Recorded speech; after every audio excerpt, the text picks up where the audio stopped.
Hi, I'm Lisa Kudrow. I'm glad you're here today. Mental health care and education is important to me. That's why I chose to become involved at UCLA, joining the Resnick Neuropsychiatric Hospital Board of Advisors and emceeing the galas and #WOW, the Wonder of Women Summit. I'm so excited that WOW and UCLA's Friends of Semel Institute Open Mind have joined together to bring outstanding, free virtual programs about mental health issues. This means you will hear conversations on the intersection of culture and science between renowned authors and filmmakers who share their personal stories and world-class UCLA scientists that highlight the latest in mental health research, care, and progress. I'm thrilled to welcome you to our Open Mind WOW series and hope to see you at many more programs. Hi, my name is Vicki Goodman, and on behalf of the Friends of the Semel Institute for Neuroscience and Human Behavior at UCLA, the Resnick Neuropsychiatric Hospital Board of Advisors, and WOW, the Wonder of Women, it is my pleasure to welcome you to this evening's Open Mind program. A huge thank you to Lisa Kudrow for her warm welcome and for her dedication to mental health research, education, and clinical care programs at UCLA. We are so honored to have with us this evening Terri Cheney, the author of the new book, Modern Madness, an Owner's Manual, which was just named by Barnes & Noble to their Best of 2020 books.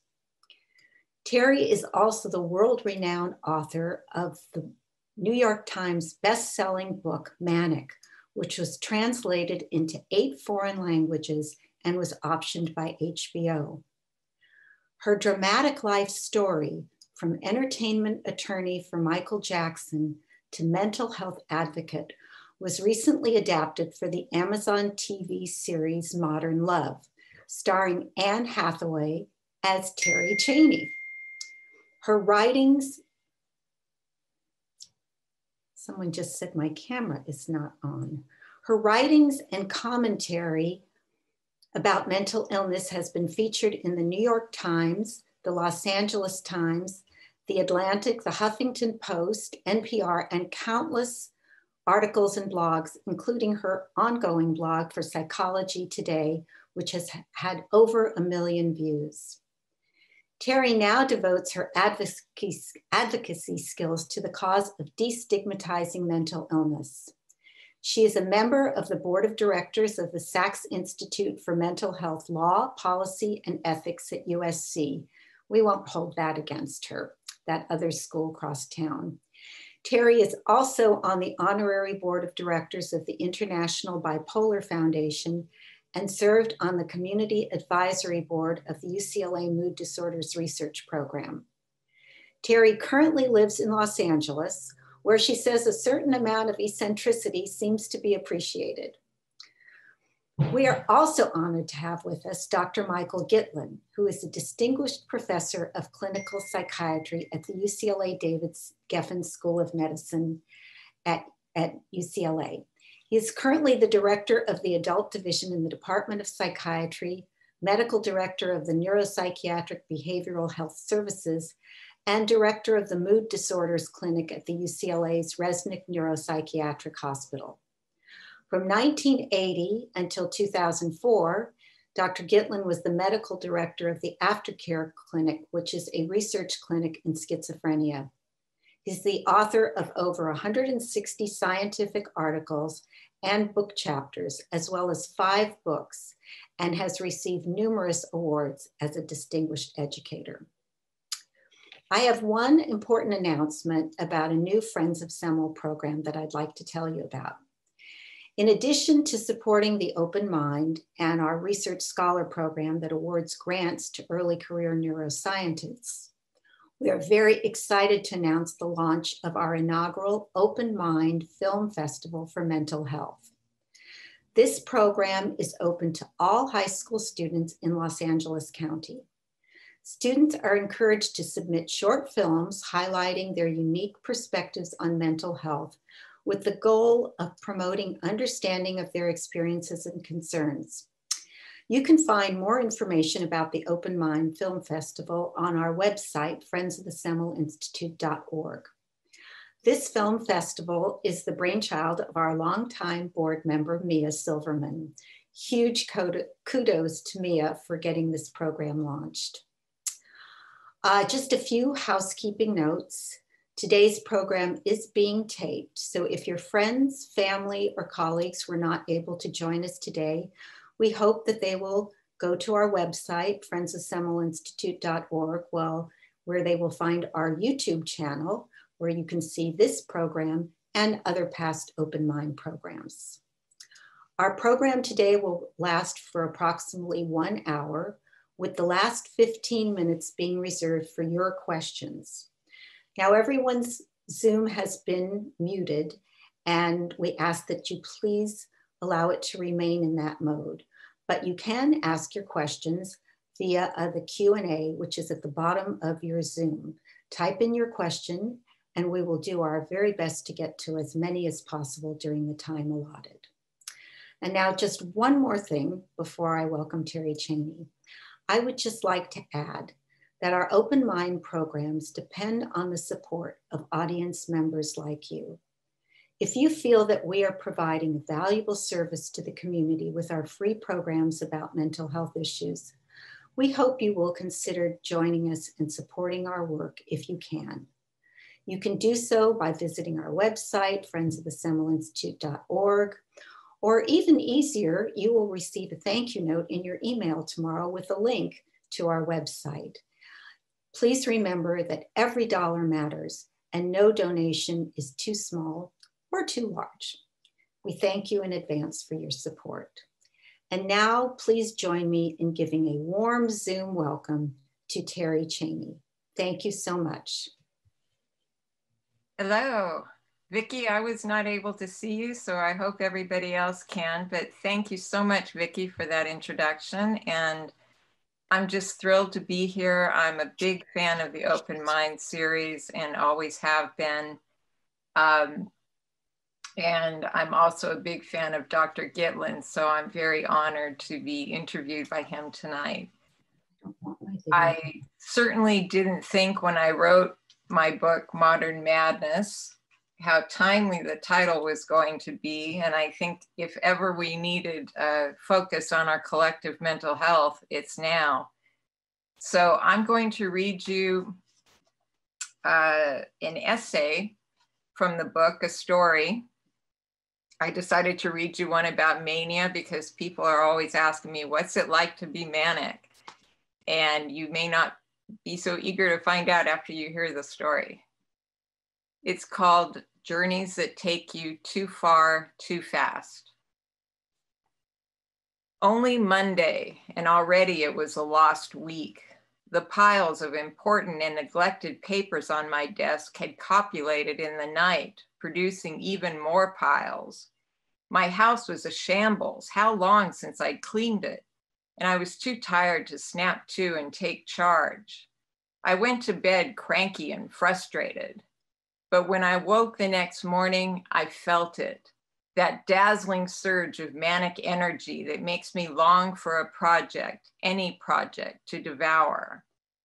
I ripped through the tedious papers, making brilliant observations and uncanny deductions, signing my name with a flourish. True, my handwriting was on the verge of illegible, and the words just kept coming and coming at me until I practically had to scream to make them stop. But still, the whole mess was over and done with in less time than it takes to squish a gnat. Then I turned to the house. Not a speck of dirt or dust could escape my darting eyes. I Lysoled and Windexed and pledged and Febrezed until the entire place reeked of ammonia and pine. Such a heavenly scent, proof positive that whatever else may be wrong with me, I am irrefutably clean. The rewards began to diminish, of course, when the whole house was so spotless I couldn't find anything else to polish or dust. That's when I got out the Q-tip so I could get to that last tiny crevice inside the microwave. That's when I found the magnifying glass so I could kneel down on the bathroom floor and inspect the grout between the shower tiles. That's when I ripped off my rubber gloves and scrubbed everything I'd already scrubbed with raw bleach until my knuckles were bloody. That's when clean began to feel dirty. I had to get dressed and get out of there, away from the suffocating fumes, someplace big enough to let me breathe. I'd already stripped off all my clothes long ago because they constricted my movements, and I wasn't quite high enough to go outside naked, although it made a lot more sense to me than just putting on something I'd only have to remove again later. My tousled hair was up in a ponytail, my face and body covered in sweat. But my mirror lied as sweetly and smoothly as a best friend. "You look so beautiful," it cooed. "You look even better now than when you were 30. Any man would be lucky to get you." So in lieu of my normally clean scrubbed looks, I lavished my eyes with thick black mascara, swiped on a vampier lipstick, a bolder blush. I painted my toenails in pirate's blood red, then showcased them in the cruelest pair of stilettos I own. Jeans I'd bought 2 sizes ago were somehow slithered into. The woman in the mirror gazed back at me with complete and absolute approbation. I shudder to think what I must have looked like then, all dolled up for the kill. I live in LA, so I've seen my fair share of women who refuse to acknowledge their age. It's never pretty. Nor am I when I look this way and act like a tigress on the prowl. It's embarrassing, and it isn't me, except it's wearing my face and fingerprints, which means I'm ultimately responsible for any havoc that may ensue. That didn't deter me. I got in my car and sped down to the Sunset Strip, which may be the only place in town where I truly belong when I'm manic. It's even gaudier than I am, and the flashing throb of the neon signs is music to my heart. I cruise the strip looking for diversion, feeling the energy shimmer up like heat from the road. I started to drive faster, weaving in and out of the heavy traffic, ignoring the horns that kept honking at me. I opened the windows and let the hot night air flow through my car. It ruffled my hair, so I stopped to smooth it in the mirror when wham, a car slammed right into me from behind. I was livid until I saw how handsome the driver was. He was very angry. "What the hell do you think you're doing, stopping right in the middle of traffic like that?" he said. But I summoned up my most dulcet voice, confessed that it was all my fault, and would he like to join me for a drink while we exchanged insurance information? The Chateau Marmont was just a block away. He looked surprised, but agreed. I can't remember what happened several dirty martinis after that, only that I woke up somewhere in the Hollywood Hills and my manic bravado had completely deserted me. I looked at his sleeping face on the pillow and wondered who and how and now what. Quickly tiptoeing out, I found my way back down to the strip and eventually back to my house. My fickle mirror didn't welcome me this time. I looked just like the mess I was, mascara smeared around my eyes, hair a rat's nest, clothes rumpled, what remained of them. My underwear was missing, or had I even worn any that night? Once again, she, that harridan who steals my face, had triumphed, leaving me feeling small and lost and terrified. I tried to recall exactly what had happened, but it all blurred together in a messy montage. The only reliable evidence I had was my car's mangled bumper and a Chateau Marmont cocktail napkin in my purse, bearing some indecipherable manic squiggles. Not much, but it sparked my memory. Bits and pieces slowly came back to me. His lips, my purrs, those elusive panties, and I burned with shame. Maybe a shower would help, I thought. As I stepped in, I couldn't help but notice how immaculate it was. Crystal clear glass, gleaming chrome, shining tiles. But it didn't matter. No matter how hard I tried, and I try awfully hard every time, I just couldn't scrub myself clean. The end. So thank you for listening to my story, and I'd like to invite Dr. Gitlin to join us, if you would. Hello, everybody.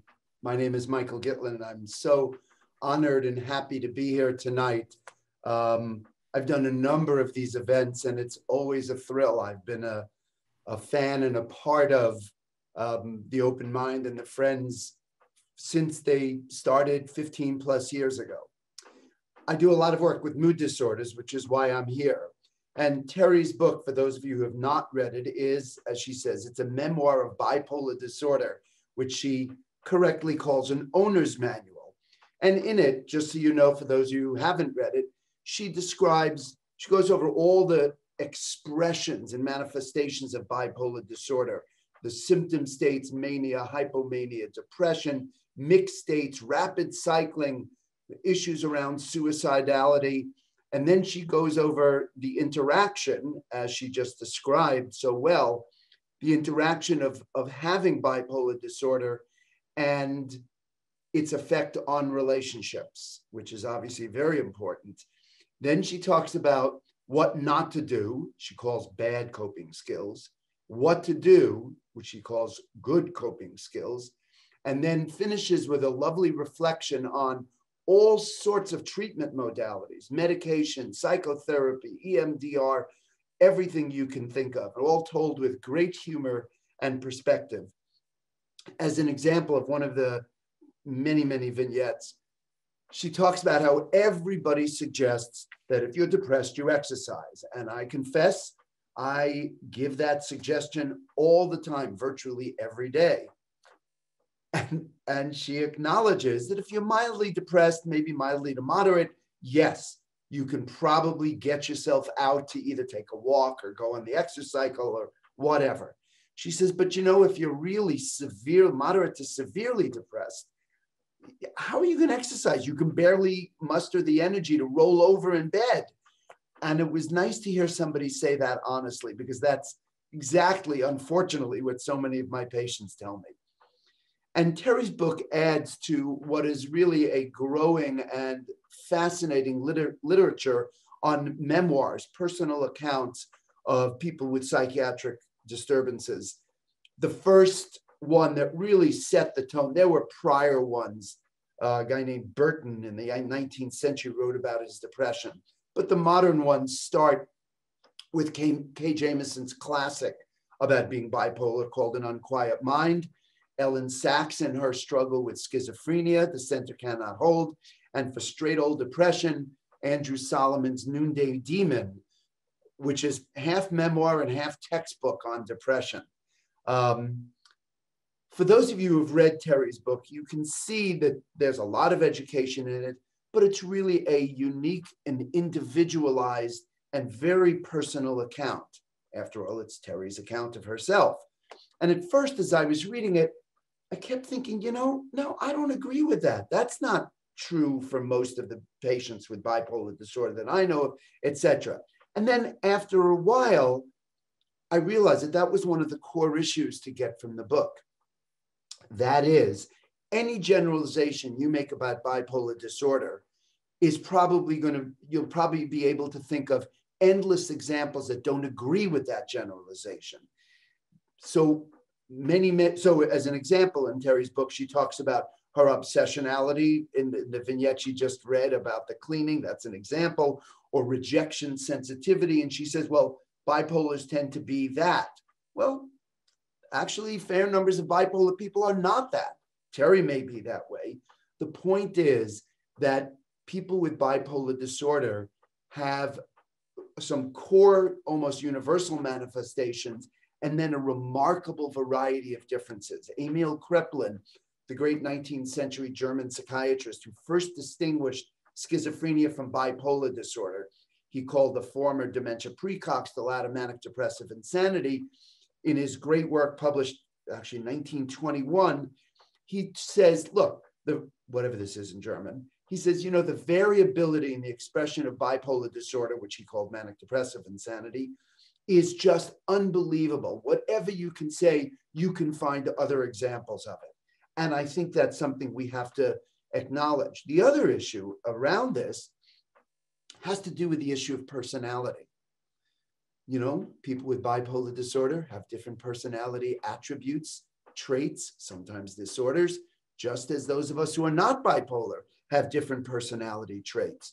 So it wouldn't even be accurate to say that most bipolar people at their baseline have what's called a hyperthymic personality, you know, kind of exuberant, chatty, lots of energy, all that stuff. It's true about a subset of people with bipolar disorder, but lots of bipolars are passive and dependent, some are shy, some are absolutely completely steady in their moods, except when they are in an episode, etc. The point is that bipolar individuals, like non-bipolar individuals, all have their unique selves that we call personality. And this brings up another issue, which is the semantics, and Terri discusses it some in her book, about the semantics don't interest me. It's what's underneath that's important. Do you say I am bipolar, or do you say I'm a person with bipolar disorder? The obvious distinction is if you say I'm bipolar, it's an identity, not a separate part of yourself. And again, my interest is less in the wording and the semantics, but more in the way that people identify themselves. If you see everything through the filter of you having bipolar disorder, that's going to be problematic because it reduces individuals to cartoons. Bipolar individuals, like non-bipolars, have all sorts of other attributes. So again, it matters less whether you say I am bipolar versus I'm a person with bipolar disorder.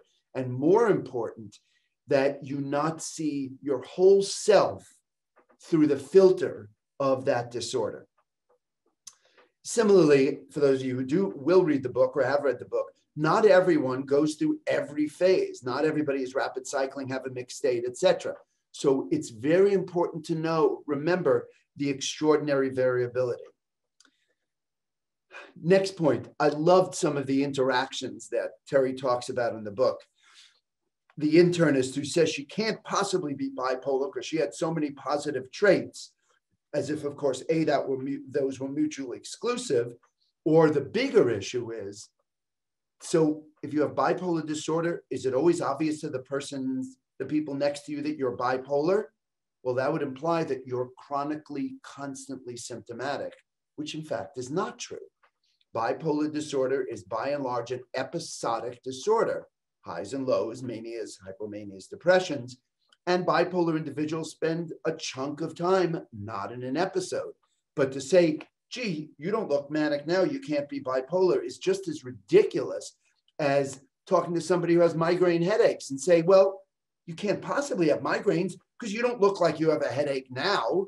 Well, migraines are intermittent and episodic, just like bipolar disorder is.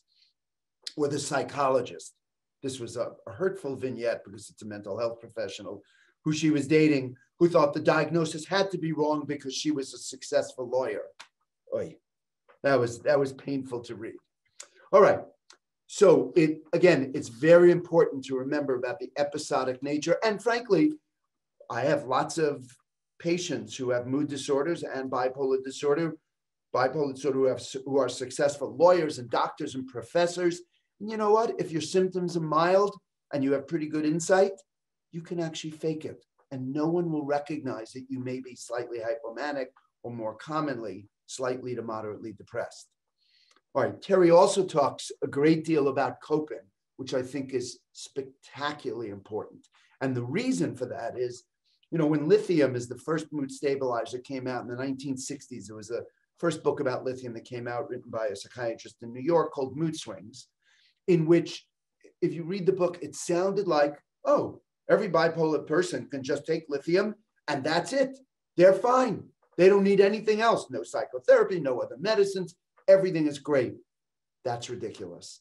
That's true about a rare individual, but that is certainly not a generalization we should hold on to.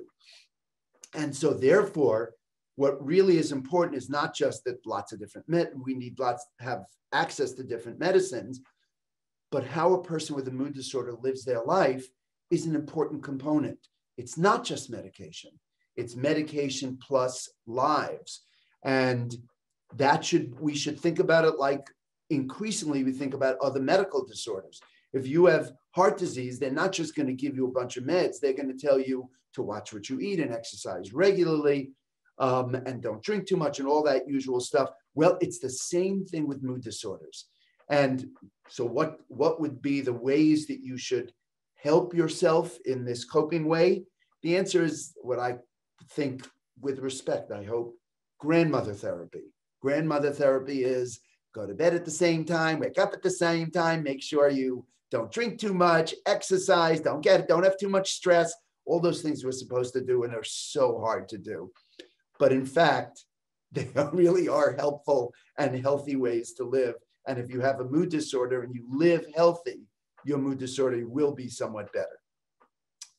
Two last points. One, Terri talks a lot about treatment, and she talks about, for her, the additive effect of therapy and medications. And that's absolutely true for some people with bipolar disorder.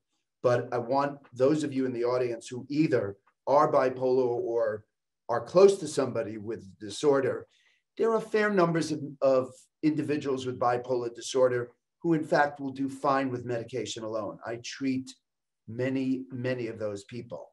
Now, a number of others will indeed do best with a combination of medication and therapy, but that's not universal. What I think we can say is even the people who do the most work with psychotherapy with bipolar disorder, my colleague David Miklowitz at UCLA is one of them, acknowledge that therapy, when it's used with bipolar disorder, should be in addition to medication, not instead of. Nobody reasonably thinks you can control and prevent these mood swings purely with psychotherapy. And finally, in the book, Terri talks about an incident that I found incredibly poignant, talking about the issue of stigma. And the issue was somebody she knew, who she identifies as a VIP, no other identity, who has bipolar disorder, and Terri was already out as bipolar, and said, yeah, I know it would be a really good thing if I really came out as bipolar, but I'm afraid it'll ruin my career and all that. And I have to tell you, I've treated a number of people like that, and they tell me exactly what that person said to Terri. And on one hand, I'm always sympathetic about it because, it's not anybody's individual responsibility to change the world if they feel that it'll really be destructive to their lives. And on the other hand, of course, I'm sad that that's an issue, that that person can't come out and say it. So given that stigma continues and that vignette is replicated every day, I want to say on behalf of all of us, many, many thank yous to those individuals who have had major psychiatric difficulties and disorders and have come out and become public about it. It would be Kay Jamison, it would be Ellen Sachs, it would be Andrew Solomon, and tonight, of course, it would be Terri Cheney. So thank you, Terri, for that. We always need more people to help destigmatize this illness, and you've done an incredible job of it. Thank you. All right, so now I'm going to invite Terri to come back. Come back. There you are. You're unmuted and visible. How lovely.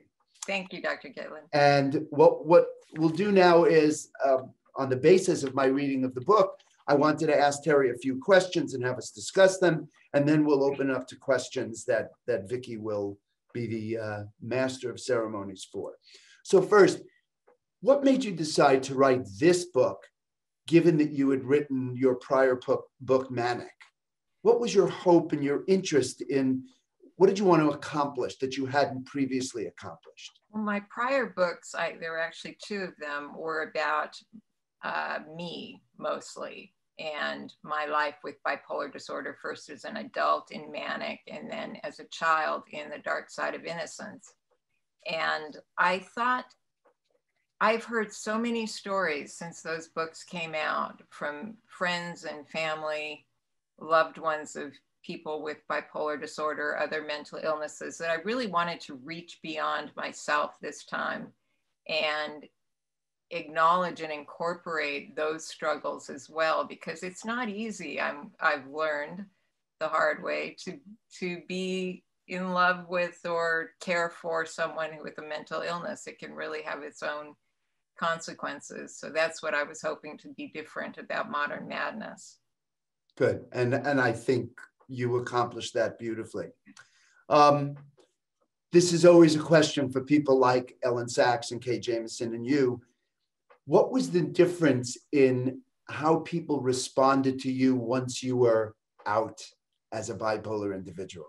Boy, I'll tell you, I didn't tell anyone I was bipolar for most of my life. When I was a practicing lawyer for 16 years, nobody knew. My friends, my family, no one except my doctors. And even on the eve of Manic's publication, I wanted to call my agent and just say, oh, please, please stop publication. I don't know what I'm doing here. But the response has been incredible. It's just been this overwhelming support. And again, people opening up to me and telling me their precious stories. I'm so honored. And from all around the world, just compassion, support. There have been a few critical comments, but for the most part, it's really been something amazing that I just would never have believed would happen. Can you say something more about the critical comments? Sure, I've learned not to read online comments because of them. So I encourage you all to put a review on Amazon of my book, but I may or may not read it. One person said, Terri Cheney talks so much about suicide, I wish she'd just go ahead and do it. I mean, you hear things that anonymous people say that are so shocking, but that is the minuscule minority of the kind of responses I got. I'm pleased to hear it, having talked with both Ellen Sachs and Kay Jamison. They had the same experience you did, that the vast majority of responses were really incredibly positive. Yes. But you're right, anonymity allows some small, angry people to try to tear others down. That's a shame. I'm not sure what we can do about it given the structure of social media. Okay, since you have a fair amount of experience with this and you talk about it some in the book, what would you say to the people who are listening who have bipolar disorder or have a family member, a close friend who does, as to what they should look for in a psychiatrist? Oh, what an interesting question.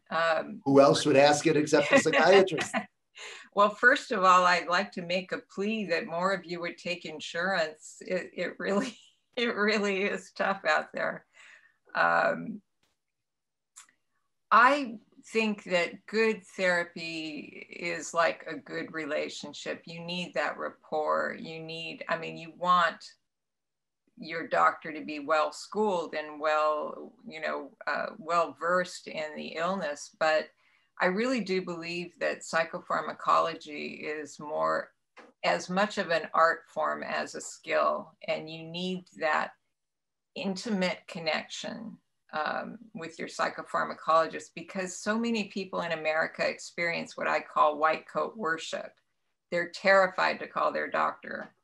I don't know why, but the management of my illness, at least, requires constant tweaking of my medications depending on what's happening with my mood or the stressors in my life.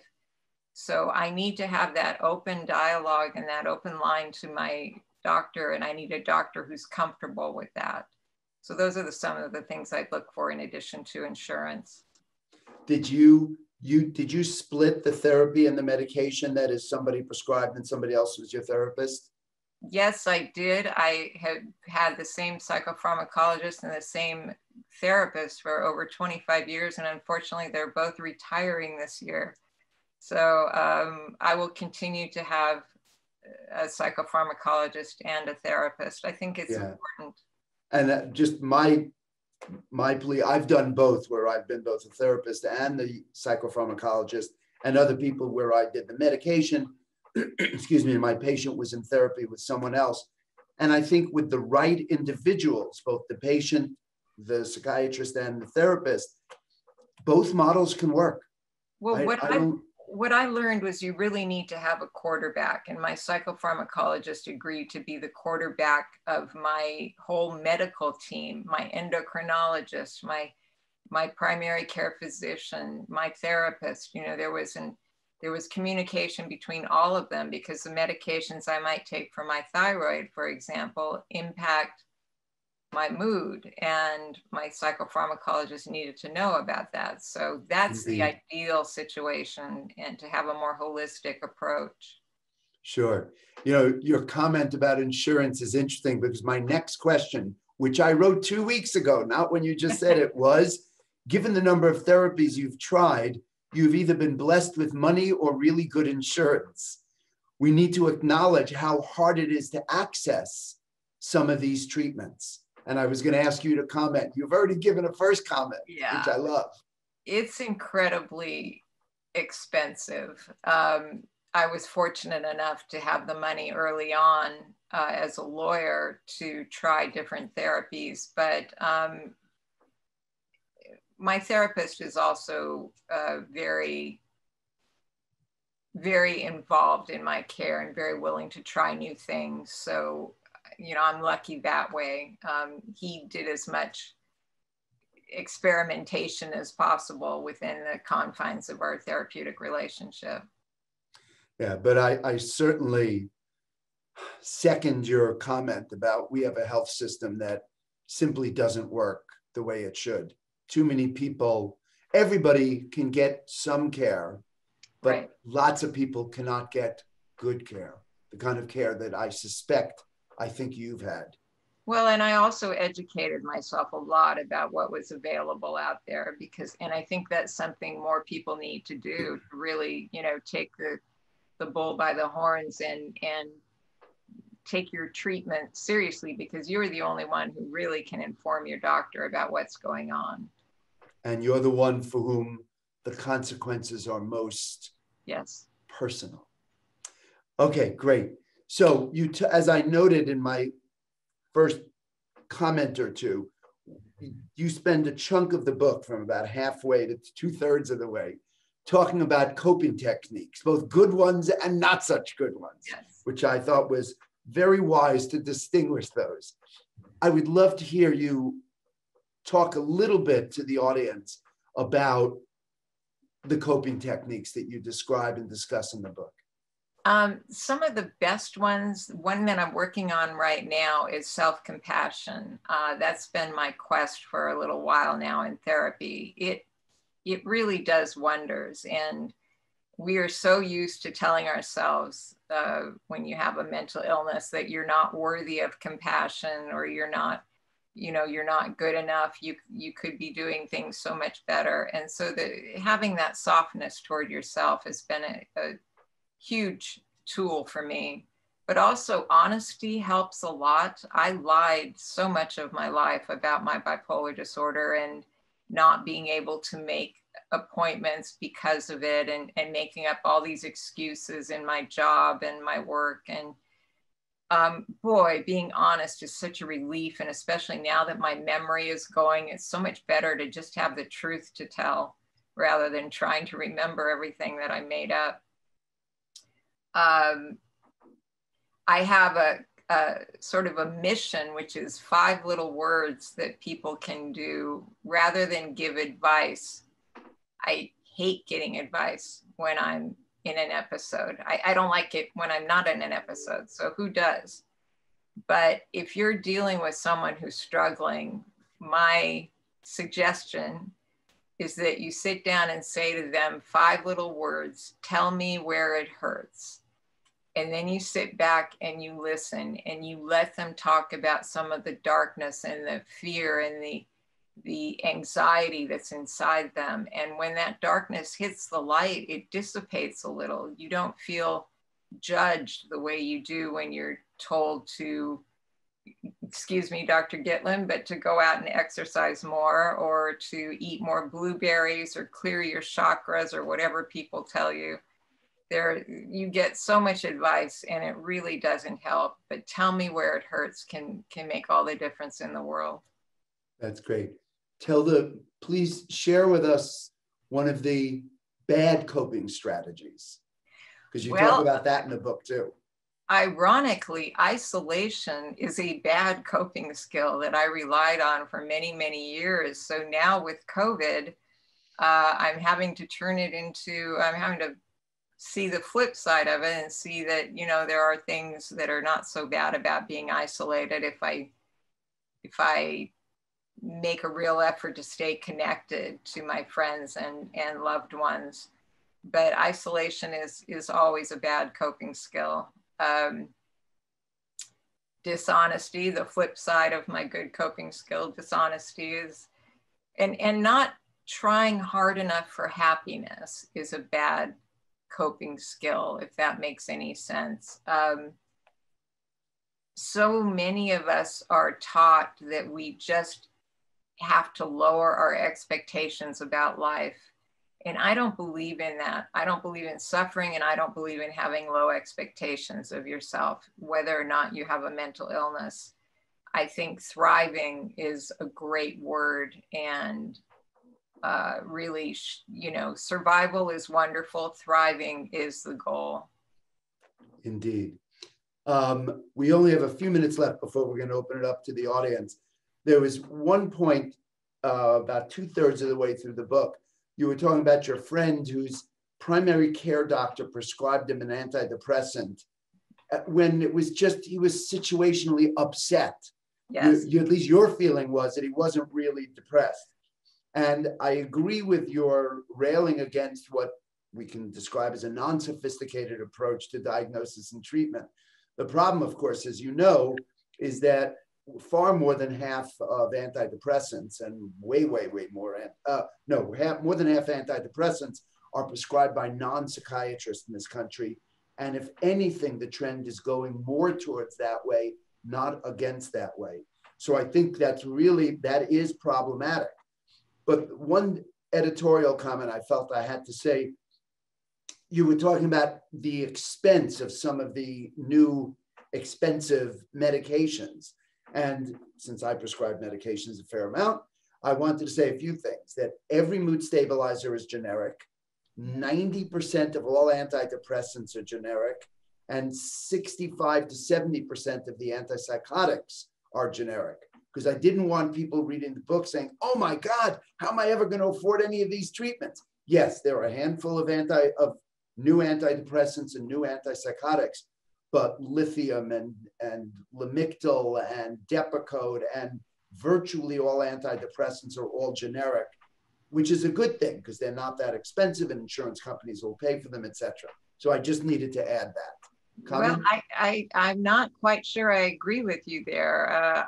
All the medications I take are generic, and I'm still paying more money than I can literally afford. But I take a lot of medication, and I take rather high doses, so that could be part of the problem. Well, then I wish for you that you don't go on the proprietary ones because they're going to be insanely more expensive. I don't intend to. Vicki is popping in, which means it's time for us to move on to the audience. Vicki. Yes, it is. First of all, I want to thank both of you for participating in this discussion, which has been so stimulating and informative. So before we go on to the questions, I want to apologize to the audience. For some reason, my video was not working. So I guess I didn't have to get my hair blown dry today because it wasn't going to be on the camera. So I guess I did my first podcast. So apologies to everyone. I'm not sure what went wrong, but then technology is always baffling to me. So we have a lot of questions here, some about medication, about long-term effects of some of the medications for bipolar disorder. So Dr. Gitlin, I wonder if you could speak to that. Sure. Do you want to, is there a specific side effect, specific medicine? That wasn't brought up, just about long-term. The question was, what are the long-term effects of some of the bipolar medication? So let's divide them into three categories: antidepressants, mood stabilizers, and antipsychotics. And let's remember that antipsychotics are now used for mood issues.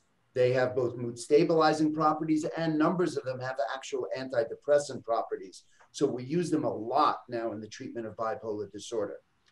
Lithium is known to do some damage to thyroid glands, less commonly, but occasionally kidneys, and now more recently, parathyroid glands that regulate calcium metabolism.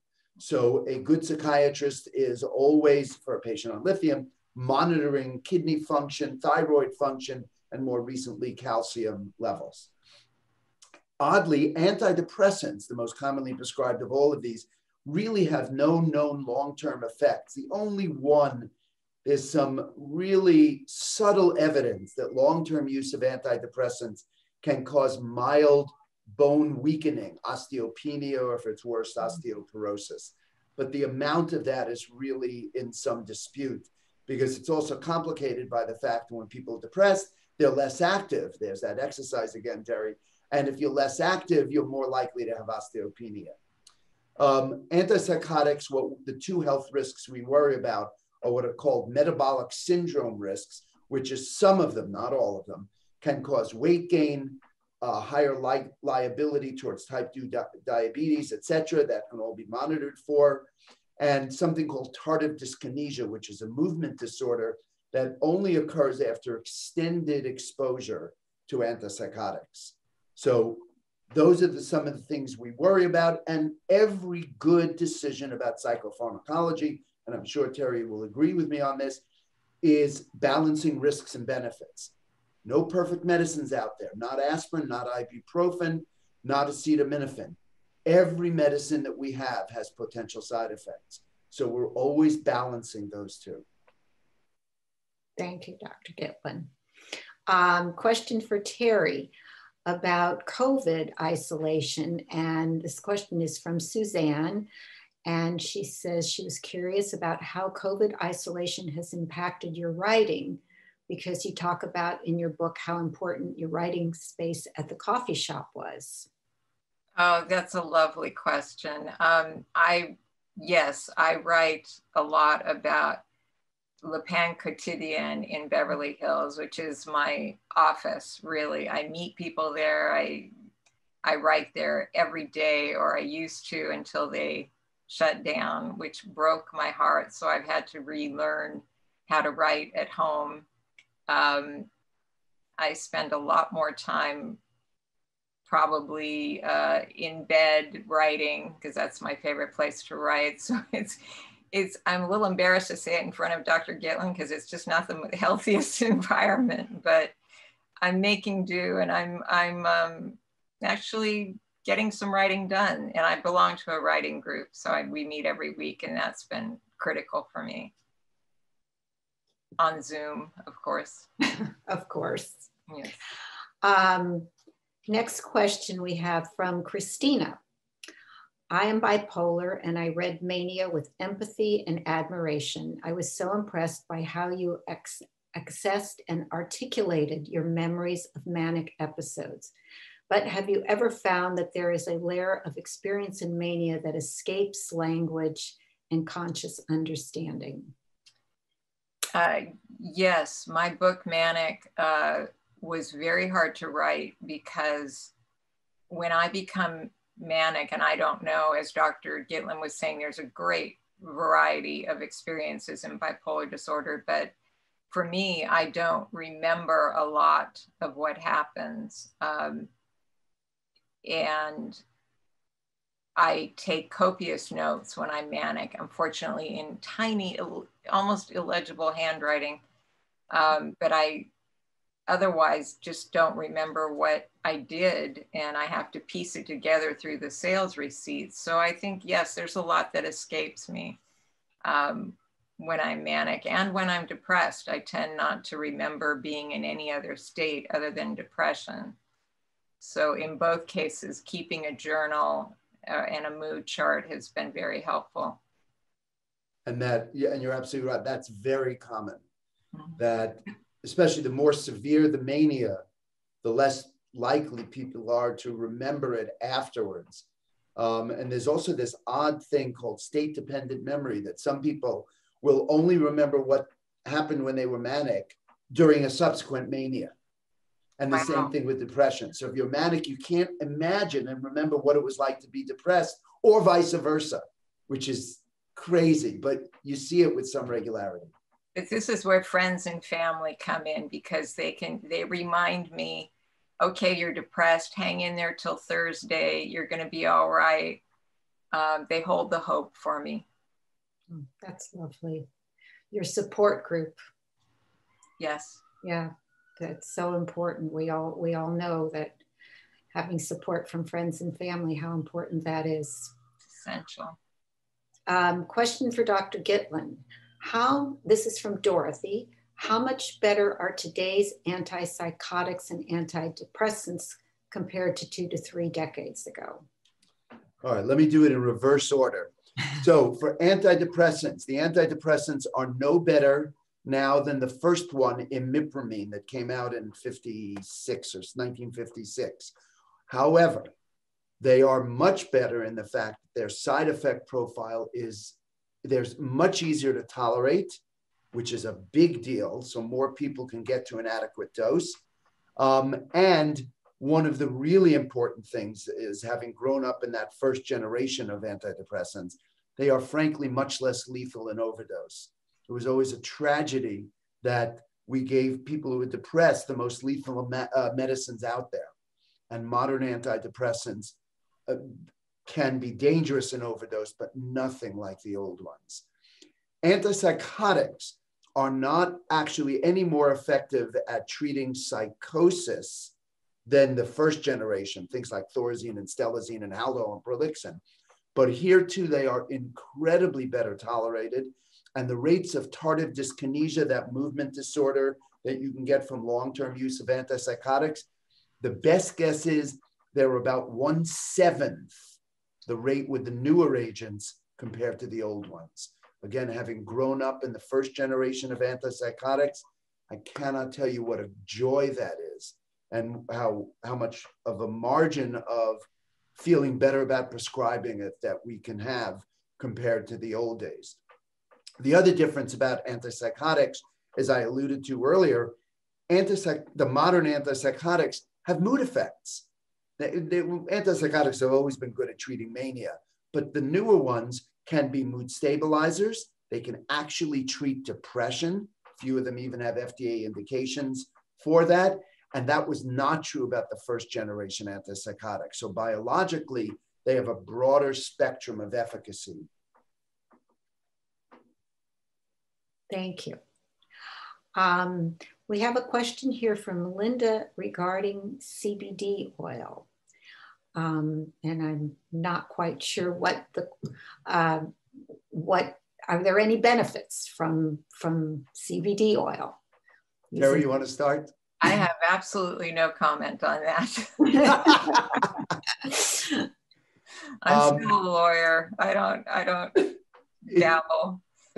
It's a very interesting and, shall we say, controversial question. Yes. So for those of you who are not marijuana aficionados, remember that marijuana, there has an incredible number of different ingredients, but there's THC and CBD as the two major subgroups. THC is the stuff that gets you spacey and high and loopy, and you say, oh, wow, I'm stoned. That's a THC effect. CBD is much milder, and you can extract them so that you can get pure CBD. There's actually always 1 to 2% of THC in it.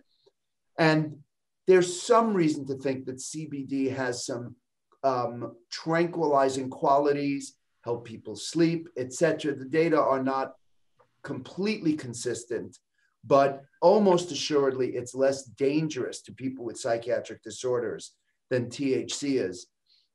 There's even been some reasonable studies on the use of CBD, not THC, in schizophrenia, showing that it actually could help when added to an antipsychotic, not instead of, added to an antipsychotic.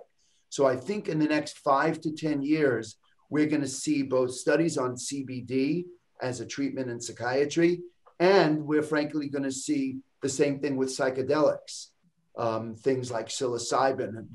There was a paper published just this month on psilocybin as a treatment for treatment-resistant depression out of Johns Hopkins. So this is a new era. We're just in the beginning of it. Do not take what I'm saying as meaning, oh, sure, let's all get stoned and stop our lithium.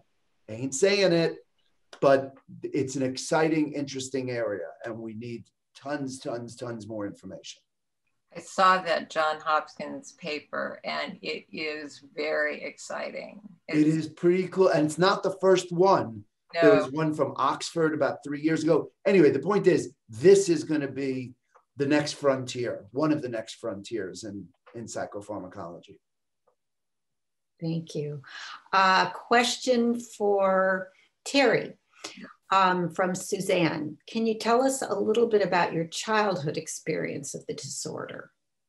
Well, I always knew there was something different about me. I wouldn't say wrong necessarily, but different, because I would disappear for long periods of time, 2 to 3 weeks. I wouldn't be able to get out of bed or go to school.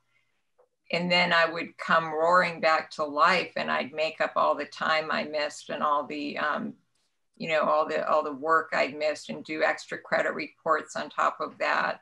So my cycles worked in a weird way to my advantage, because I was very productive when I would come back out of these, what I realize now were depressive episodes.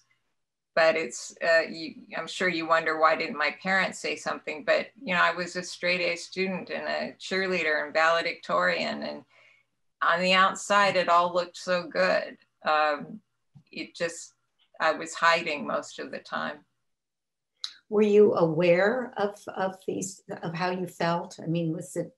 I just thought that there was something very wrong with me. I didn't have a name for it. I called it the Black Beast, because it terrified me. Interesting. Thank you for sharing that. Question from Anita regarding Dr. David Miklowitz, Dr. Gitlin, your colleague, his theory about if a person is suffering from bipolar disorder but refuses therapy, and his theory about that it's helpful for family members to meet with a clinician to help them understand how to be supportive of the person by teaching them to identify symptoms and not taking challenging behaviors personally. Well, your comment, please.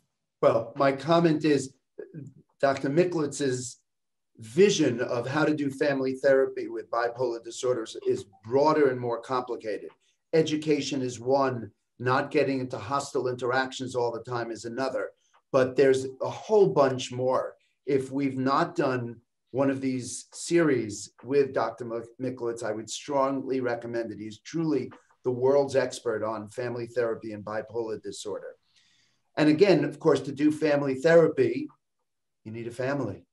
So there are lots of individuals who have neither a spouse or a spouse that would be willing, or are too old to do it with their parents. So David primarily works with adolescents and young adults who are still linked definitively to their parents. And, the young person has had a manic episode and the family is really in turmoil about what to do, how to deal with it, etc. That's where it's probably the most effective. Thank you. And by the way, the family therapy really does decrease the likelihood of relapse. in multiple studies. It works. Do you need to have the entire family present for family therapy? What if one person in the family is resistant? I would be interested in how David would respond to that. I mean, you know, in medication, you learn to do the best you can do. And I suspect Dr. Michalowicz would feel the same, but I would be interested in his answer. I don't know his answer. Okay. Our time is almost up, but we do have one more question I'd love to pose to you, because I know it's a question that's on a lot of women's mind, that about pregnancy and bipolar. And this question is from Carla about support for bipolar women who want to have a child. And this is Carla was able to find the UCLA Women's Center, but what about for women that don't live in Los Angeles, say, and want to have a child and have a bipolar diagnosis? What would you say to them? My goodness, that is another topic that would be beautiful to have in this series, because it's a pretty complex topic. As we were alluding to before, everything in medicine is risk versus benefit. Yes, you would rather not expose a fetus to medicine, but you also really don't want to have a bad manic or a depressive episode during pregnancy. So for each individual, you're balancing both what's the likelihood somebody could go 9 months or more, since you never know exactly when you're going to get pregnant, without medication versus the potential problem with medications. And each medication has a different profile of whether it's dangerous or not, or in what way and how frequently, etc., which is why specialty clinics like the Women's Life Center at UCLA exist for exactly to really help people think about what is an incredibly complex area. I would imagine that in every city, there have to be at least some obstetricians who know something about it, and hopefully a handful of psychiatrists. I know we are blessed by having the Women's Life Center run by Dr. Burt and Dr. Murphy Barzilay. They're world's expert, and it's such a gift having them around. I can vouch for that, having gone through that with someone. Our time is up. I want to thank both of you. Terri, for sharing your story, for being a mental health advocate, helping reduce the stigma, raising awareness. Your books have done so much.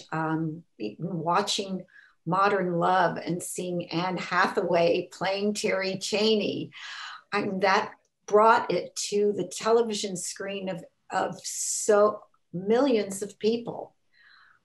So thank you so much for doing that for our entire mental health community, for everybody that has been touched in some way by a mental health issue. Thank you, Peg. Thank you. And Dr. Gitlin, the Friends wouldn't exist without Dr. Michael Gitlin, who planted this seed in my mind 14, almost 15 years ago. So always so grateful to you, so appreciative of all that you do, that you never say no to the Friends, and always share your incredible wisdom and expertise with our audience. So thank you so much for that. To all of you who tuned in and stayed with us, thank you so much for being here, for being part of the Open Mind. I hope stay healthy, stay safe, and I hope you'll tune in again. Our next Open Mind program is on November 18th on mental health and the law, another huge topic. And Dr. Jonathan Sheeran, the director of the Los Angeles County Department of Mental Health, will be with us here, along with the author of a new book by retired Judge Catherine Mader.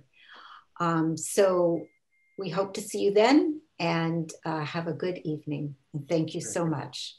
Good night. Good night. Good night.